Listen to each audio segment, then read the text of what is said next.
Hi there, this is just a quick video, a response to David Birdsall, who started a little craze for five most hated or disliked game series. Now, it's been quite fun, lots of people have responded. There's been lots of fun times we've all been having discussing them, and there's been some real surprises as well. Now, not everybody can like every game or game series, but this is quite a fun little game to play, and I know I'm going to get absolutely slaughtered by the community for my five choices. Oh god, I know I know that some of my choices for the series is the series I dislike the most are going to be very controversial, but we're going to see how we go. Now, I'll put them in order. So I'm going to start with the fifth one, which is the least disliked, moving up to the most disliked as we go along. Now, before I do that, Mr. Birdsall, how dare you put Sonic in your most hated game series? I am devastated. I know how much you love Dizzy and how much your whole life revolves around fantastic Dizzy series, and you know, you are the egg lover, but you know, Sonic is the best. And you trying to do videos about Mario being really good, well, you know, you can just go and stuff that somewhere. As far as I'm concerned, you can fry that in your frying pan with your Mr. Dizzy, who's your mate. So I wasn't very happy with that when Mr. Birdsall and his gaming channel, David Plays Retro Games Badly, is very fitting, because I think when he was talking about why Sonic wasn't very good, it just sounded like he wasn't very good at it. And I just think, yeah, maybe you just need to be schooled. Maybe you know, only really good players can like really good games. But anyway, enough of the banter. I'm going to get on with my five game series that I dislike the most. And oh, I can't believe it! I can't believe I'm going to do this, because the comments are going to be bad. First of all, I've got to make a public apology to my friend Chris Diamond, aka Retro 48k, because he's gonna be really upset by this one. It's Resident Evil, the fifth one in the list. I really respect the series. Capcom, they do some amazing things with this games in terms of technology, graphics, story, playability, you know, just the general sense of the environments, etc. But it's just not for me. They're just too slow. I completed the first one on the Sega Saturn. I thought it was okay. I've recently gone back to the second one on the Dreamcast and completed that, and thought it was a pretty average. It's not really my kind of thing. For me, computer games have got to be fast, ferocious, big bright colours, big sound effects, big music, a scoring system or something, and it's just not my kind of game. And I see people going, oh wow, these games are amazing, and a new remake of Resident Evil. I'm just sitting there going like, I just don't get it. It's so slow, and the colours are so grey and dark and black, and it just doesn't excite me. I'm not the sort of person that wants to be thrilled. If I want this kind of thing, I'll watch a horror movie. So I'm sorry, Chris, but on my list is going Resident Evil. Although I do like the packaging and stuff for this Dreamcast one from Japan. But I'm really sorry, but Resident Evil, just don't get it. Next on the list will have to be this, Need for Speed. Now, when this series very first started, the original Need for Speed, I thought it was brilliant. I really, really enjoyed it and played it a lot. I think my friend, did he have it on a 3DO or something? Or did it come out first on a CDI or one of those consoles that didn't do very well? But anyway, and then it started getting released on PC and stuff, and we played it to death, and it was really good.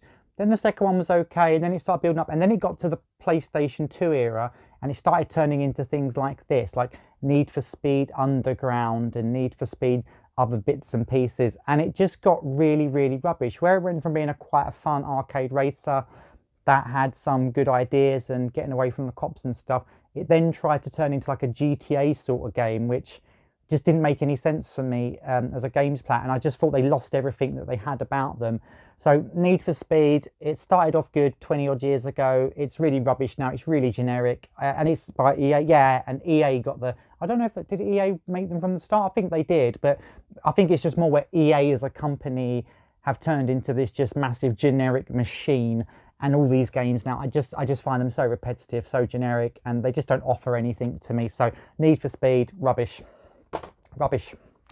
Next on the list is, oh, and I've got to say sorry to one of my friends, Gary Edwards, because he's one of my fellow admins on Retro Gaming Hub. He's not going to like this when he sees it, but it's wrestling games. Sorry, Gary, I know you're a huge wrestling fan. Now, wrestling games back in the early 90s, WWF like in the arcade, and some on the Mega Drive and SNES and stuff, and the Amiga. Didn't mind them, thought they were pretty fun, enjoyed them, got a lot of fun out of them, Hulk Hogan, Ultimate Warrior and all that. Wasn't something I was massively into, never really got into wrestling as a child, but when they started going 3D, like the ones on the N64 and the original PlayStation, while they're amazing games, I used to love seeing the massive big polygon wrestlers on the screen, because they did make them look, the graphics were always amazing and the sound effects and everything. I just think I'm a huge fighting game fan, and fighting games are normally really quick and fast with lots of different sort of moves and things. I just find the wrestling's very different because it's more grapple, a bit slower. And I know they're good games. I've played them a lot with friends, multiplayer, and they're fun. But I just don't get it. I'm just sitting there and thinking, just like, I just don't get this. Like, I'd rather just play Street Fighter or King of Fighters or something faster where the moves you've got to learn a lot more and it's a bit more technical. I know that these can get very technical if you're doing all the big super moves and things, but for me there's just not enough here, and they've always got these really long career modes, which when I'm thinking about fighting and things, I'm thinking I want something quick and snappy that I can beat the computer on, get a high score and keep moving. So wrestling games, I've never really been a fan, a little bit in the 90s, but since they went 3D, no, not for me. Haven't never really bought any or played any, but so sorry, wrestling fans. Oh, this one is going to get me in so much trouble, even more than the Resident Evil. Oh, I can't believe this.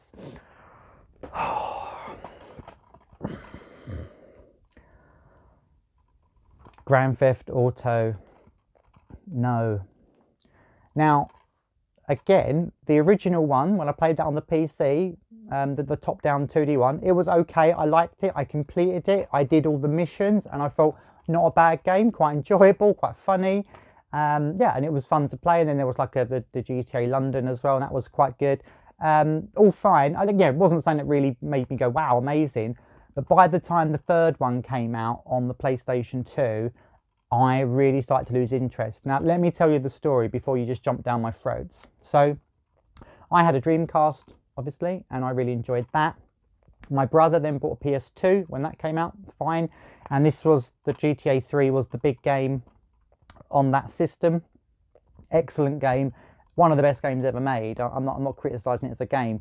What became apparent to me very, very, very, very quickly was, while it was an incredibly broad computer game and a massive, massive technical achievement, what they kind of forgot to do when they were developing it was give it any real depth. Now, I know there's a story and stuff, but it's all a bit generic and stuff. But when you actually start playing that game through, I was playing the missions, so I was getting frustrated watching my brothers play it because I wanted to just do the missions and get through the story and unlock the guns and whatever else was going on and the cars and everything, because I thought it was a good game.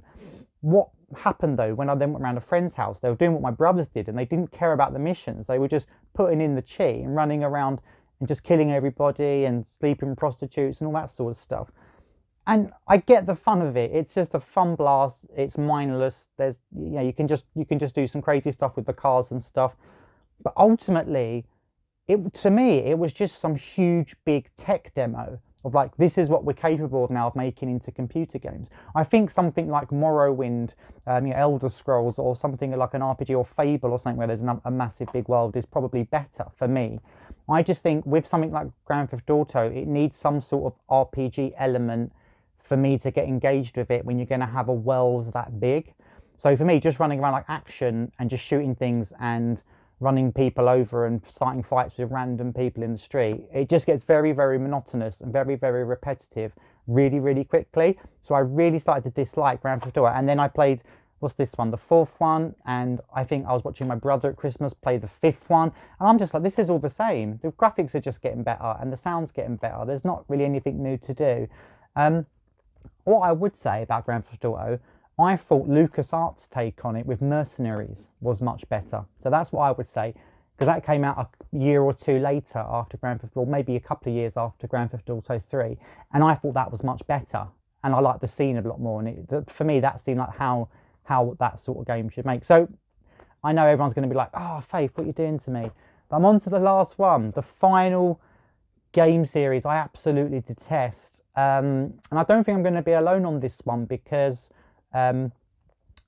while these games are incredibly popular, and they're popular for a reason because they're really good, they are incredibly boring, and they just repeat themselves over and over and over and over again, and it actually gives computer games a bit of a bad reputation at times as well, with people that are like non-gamers.